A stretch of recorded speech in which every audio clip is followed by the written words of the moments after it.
Assalamualaikum warahmatullahi wabarakatuh. Semoga Anda mendapatkan keselamatan, Anda mendapatkan kerahmatan, dan Anda mendapatkan keberkahan. Amin. Teman-teman, jumpa lagi dengan saya, Haris Indi, di channel Karakter Ilmu.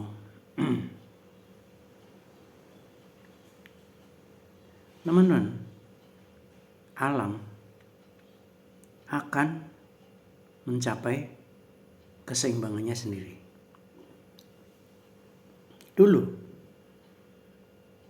kita foto-foto pakai kamera, rekam video pakai kamera. Sekarang udah tergantikan dengan HP, tergantikan dengan Android. Dulu tahun 90-an orang masih mengerjakan skripsi pakai mesin ketik. Orang membuat laporan-laporan di kantor masih memakai mesin ketik.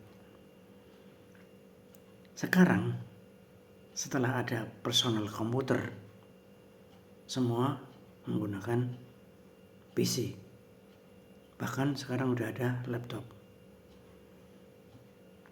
Dulu orang menggunakan floppy disk dan compact disk untuk menyimpan data-data lewat komputer.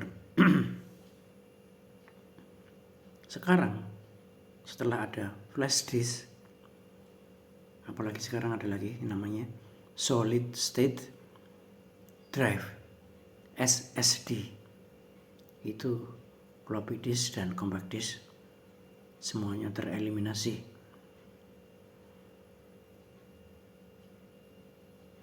Apakah yang terjadi dengan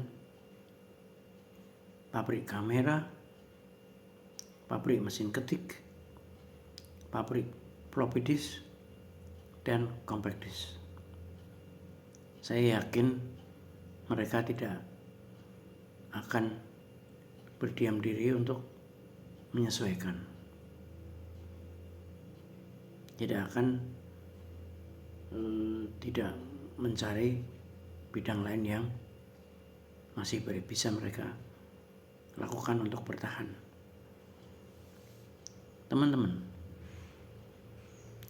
di bank semenjak adanya ATM, dan ini ada lagi ATM store tunai, itu banyak teller tereliminasi. Contoh BRI yang di cabang kota saya sendiri ya, semula tellernya 4. Setelah ada ATM store tunai, itu mesinnya ada 4, Pak. Semula tidak bisa setor tunai semua ya. Sekarang yang 3 sudah bisa setor tunai. Hanya tinggal 1 yang tidak bisa setor tunai. Itu teller yang 4, sekarang tinggal 1. Pertanyaannya, kemanakah teller yang 3 ini? Teman-teman, teller yang tereliminasi ini ditawari kesempatan untuk perpanjangan kontraknya, itu mendaftar sebagai marketing atau admin. Apabila tes mereka lulus, maka mereka masih dipekerjakan di BRI. Jadi teman-teman, industri itu punya cara untuk mempertahankan keseimbangannya, equilibriumnya. Nah, yang tidak terpakai lagi sama yang terpakai lagi,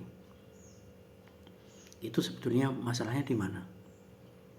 Apakah di diri kita manusia atau di sistemnya yang berubah? Apakah kita harus tergilas dengan perubahan zaman? Apakah kita harus pesimis dengan kondisi yang semakin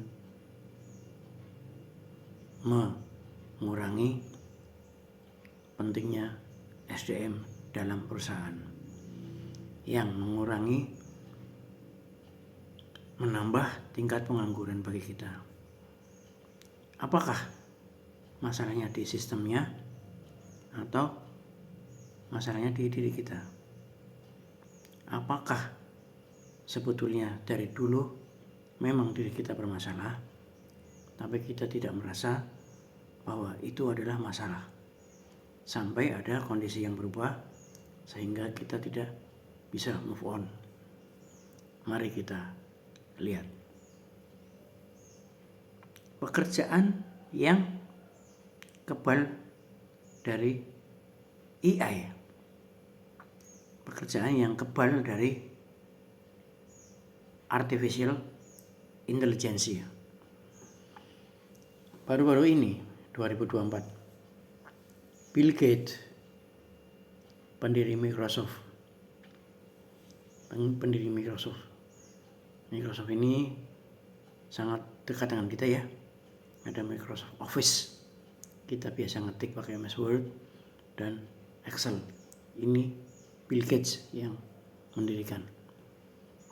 Itu diwawancarai melalui podcast dengan yang namanya Sam Altman, CEO dari OpenAI. Ini dia yang memiliki ChatGPT. Jadi merupakan chatbot atau program yang bisa diperintahkan dengan suara, dengan chat atau ketikan, yang bertenaga AI. Ini namanya Sam Altman.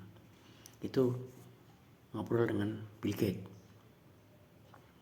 Nah, Bill Gates bilang,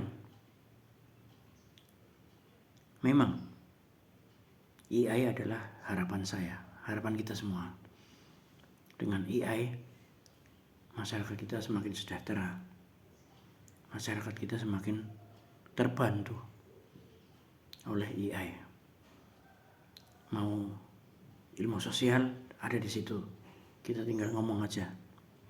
Apakah Anda tahu? Dia akan menjawab. Matematika dia tahu, fisika dia tahu. Namun Bill Gates berkata bahwa masih ada 3 profesi yang tidak bisa tergantikan oleh AI. Intinya Bill Gates bilang begini, bisa nggak ya AI itu mengatasi masalah manusia yang paling sulit? Misalnya membuat manusia itu rukun gitu, dia bilang gitu. Apakah AI bisa berkontribusi dalam mengakrabkan manusia satu sama lain, supaya Amerika sama Cina nggak perang, supaya Rusia sama Afghanistan nggak perang, supaya Israel dan Iran nggak perang? Nah, intinya, apakah AI bisa membuat dunia lebih adil? Misalnya korupsi, ya, bisa nggak AI membantu? Nah, jadi menurut Bill Gates itu tidak tergantikan, tidak bisa diwakili oleh AI. Apa aja? 1, energi alternatif. Energi alternatif itu tidak bisa digantikan oleh AI. Energi surya, energi angin, energi air, geotermal. Geotermal itu adalah panas bumi yang disimpan di dalam bumi. Biomasa. Biomasa adalah energi yang menggunakan bio, tanam-tanaman. Gelombang laut, ya. Biodiesel sama dengan etanol tadi, nabati yang bisa dibuat untuk menggerakkan diesel. Pohon-pohon, tanaman yang bisa dikonversi menjadi BBM, bahan baku pengapian dan pembakaran. Yang kedua, selain energi alternatif, itu tidak tergantikan oleh AI adalah bioscience, kesehatan, yaitu struktur dan fungsi tubuh, mencegah dan mengobati penyakit, obat-obatan, vaksin, peralatan medis, genetika, DNA itu ya, biologi, dan kesehatan. Jadi memang AI bisa membantu sekali dalam teknologi kesehatan, sangat membantu, tapi ada pekerjaan-pekerjaan dalam kesehatan yang tidak bisa digantikan. Jadi tetap harus manusia. Itu. Yang satu lagi, yang ketiga adalah memajukan kecerdasan buatan itu sendiri. Jadi bagaimana AI mencerdaskan dirinya sendiri. Itu adalah tetap manusia. Tetap yang memprogram AI adalah manusia. Itu menurut Bill Gates. Jadi ada 3 ya. Energi alternatif, biosains kesehatan, dan mencerdaskan AI-nya sendiri. Itu Bill Gates antara berkelakar dengan serius. Jadi sambil tertawa-tawa dia. Nah, kalau menurut CNBC ya, Anda bisa ketik di internet banyak. Itu ada banyak bidang-bidang yang tidak bisa tergantikan oleh AI. 1. Pedagang yang terampil. Pedagang yang terampil itu nggak bisa, Pak. Kalau Anda jadi marketing, sales gitu, perlu pengetahuan, perlu ketangkasan, perlu pemecahan masalah. Jadi ini nggak bisa ini, tenaga sales, pedagang, penjual, itu tidak bisa digantikan oleh AI. Yang kedua, konstruksi, Pak. Konstruksi, memang AI itu bisa menggantikan pekerjaan-pekerjaan konstruksi, tapi masih ada tersisa 20-30% yang harus dilakukan oleh manusia. Memaku itu nggak bisa, Pak. Memasang batu bata, menyusun itu nggak bisa. Ketiga, persiapan penyajian makanan, Pak. Memang AI bisa membantu melayani bisnis kuliner. Aplikasi-aplikasi order itu bisa mungkin. Tapi 50% dari pekerjaan itu tidak bisa ditinggalkan oleh manusia dalam persiapan dan penyajian makanan. Yang ketiga, yang keempat, psikolog dan konseling, termasuk perawat dan dokter. Ini tidak bisa, Pak. Yang kelima, guru SD, Pak. Ini guru SD malah aman ini.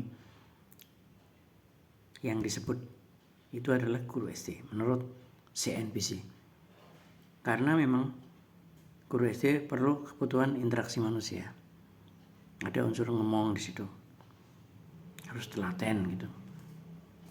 Yang keenam, atlet dan pelatihnya. Ini faktor manusia sangat erat sekali, sangat dominan sekali. 7. Pengemudi, Pak. Meskipun ada mobil autopilot, auto driver, namun keterbatasannya masih ada, termasuk lokasi-lokasi yang blank spot dan pelayanannya, Pak. Unsur pelayanannya. Yang kedelapan adalah pemikir-pemikir kreatif. Apa saja? Pengusaha ya ini, baik UKM sampai ke konglomerat. Ini nggak bisa digantikan oleh AI. Penemu, Pak, penemu yang menemukan suatu teknologi baru, yang menemukan sumber daya alam baru, itu nggak bisa pakai AI. Penulis, Pak, penulis, aktor. AI tidak bisa berpikir di luar kebiasaan. Nah, pemikir-pemikir seperti ini itu memang bakat, Pak. 9. Ahli hukum, Pak. Ahli hukum. HRD. 10 ya. Manajer produksi. Operasional manager. Pelatihan dan pengembangan. Arsitek, insinyur. Ada lagi, Pak, compliant, kepatuhan. Jadi compliant itu menyocokkan antara yang dilakukan oleh perusahaan dengan peraturan yang ada. Seperti misalnya OJK dengan bank, itu ada compliant di situ. Jadi mengawasi, memeriksa apakah kegiatan-kegiatan yang dilakukan itu melanggar aturan atau tidak. Itu compliant namanya, kepatuhan. Jadi di sini memaknai suatu aturan, sudut pandang sebuah aturan, itu soft skill, Pak. Itu tidak bisa dilakukan oleh AI. Nah, itu kira-kira profesi-profesi yang kebal terhadap AI. Mari kita coba lihat garis merahnya, benang merahnya. Untuk pedagang itu diperlukan kecerdasan, Pak, dan diperlukan kerajinan, ketangguhan. Jadi orang yang nggak malas itu akan tangguh, nggak malas dan tangguh. Jadi bagi Anda yang masih dihinggapi oleh rasa malas, siap-siap aja untuk tergantikan, karena pedagang terampil ini adalah yang kebal terhadap AI. Jadi kalau Anda ingin kerja yang tidak ketemu manusia, siap-siap aja Anda akan digantikan oleh AI. Konstruksi itu kalau dilihat pekerjaan yang masih imun, masih kebal terhadap AI adalah memasang batu bata, memaku, dan kegiatan-kegiatan teknis lainnya. Ini kuncinya satu aja kan, jangan malas dan mau bekerja keras dengan fisik. Untuk kuliner atau bisnis makanan, ini adalah melayani. Jadi bagi Anda yang malas melayani, jadi poin Anda akan berkurang 1, senjata Anda akan berkurang 1. Anda akan siap tergilas oleh AI. Jadi melayani, Pak.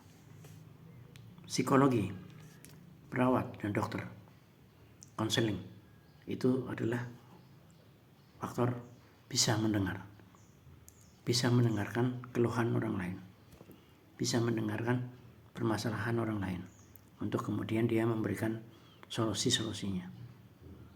Ini juga keahlian yang Anda perlukan agar kebal terhadap AI. Guru SD itu kan perlu telaten, perlu ngemong anak-anak kecil itu. Jadi Anda kalau yang sudah pintar ngemong, pintar telaten, itu istiqomah, Anda akan kebal dari teknologi AI. Atlet juga sama, ya. Walaupun strategi melawan musuh itu bisa dilakukan dengan AI, namun adalah diperlukan ketelatenan daripada atlet itu sendiri dan pelatihnya sendiri, ya. Jadi telaten, ya, penuh daya juang, nggak mau tahan capek gitu. Itu atlet. Mental juga harus juara. Nah, pengemudi juga. Pengemudi harus bisa melayani. Sementara yang namanya pemikir kreatif itu diperlukan bakat. Jadi kalau Anda yang tidak berbakat, bakat ini bisa dilatih. Untuk kegiatan-kegiatan yang lain seperti kepatuhan, seni sosial, itu adalah kemampuan untuk mencocokkan kecerdasan untuk memahami aturan, kemudian mengamati dari kondisi yang dilakukan oleh perusahaan, kemudian Anda mencocokkan ini benar apa salah dan seterusnya. Dan yang penting adalah memberikan advice, memberikan masukan kepada perusahaan. Ahli hukum, operasional manager, HRD, pelatihan dan pengembangan, manajer produksi, arsitek, itu saya kira semua diperlukan adalah attitude, perilaku. Yang diperlukan adalah skill, soft skill. Soft skill itu adalah kemampuan untuk antar manusia, bisa memperhatikan apa yang dirasakan manusia, kemudian kita memberikan solusinya, itu kan, dan melatihnya itu kan yang ada di HRD, ada di operational manager, dan ada di pelatihan dan pengembangan manusia. Jadi kesimpulannya nih, jangan fobia, jangan panik, tetap tenang, perkuat ilmu, perkuat membaca. Ini yang mulai terkikis. Kita harus rajin membaca, karena dari buku-buku itu sekarang banyak Pak, buku online, e-book gitu ya. Kita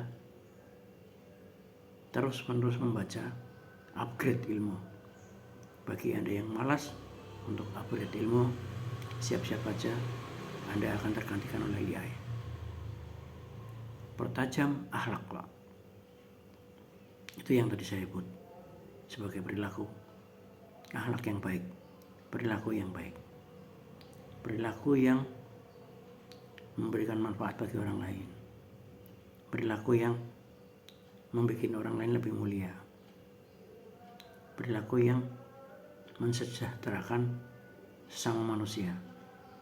Ya, jangan enaknya aja, jangan pakai shortcut, jangan pakai jangka pendek, jangan pakai transaksional. Jadi terus berjuang. Jadi nggak ada Pak, kerja cerdas itu bagi saya nggak ada. Kerja cerdas adalah kerja keras. Kalau mau kerja cerdas adalah bagaimana memperpendek proses produksi, tapi bukan kerja cerdas untuk memanfaatkan orang lain.